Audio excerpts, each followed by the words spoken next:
তোমরা যারা মায়ের সাথে থাকো তাদের মায়েরা নিশ্চয়ই খেতে দেওয়ার সময় বারবার জিজ্ঞেস করে, আর একটু ভাত দেব? স্বভাববশতই তাতে আমরা একটু বিরক্ত হয়েই বলি, দূর, লাগলে তো চেয়েই নেব, বারবার বলার কি আছে। কিন্তু যারা মায়ের থেকে দূরে থাকে তারা মায়ের এই কথাটাকে ভীষণ মিস করে, কারণ তারা জানে একবেলা না খেয়ে থাকলেও মা ছাড়া আর কেউ জিজ্ঞাসা করবে না, বাবু খেয়েছিস? আর একটু ভাত দেব? তোর এটা পছন্দ, তুই খা।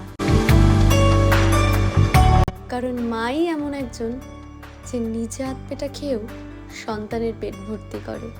তাই যারা মায়ের সাথে থাকো তাদের উদ্দেশ্যে বলছি, বিরক্ত হয়েও না, কারণ মায়ের থেকে একবার দূরে চলে গেলে খুব রিগ্রেট ফিল করবে।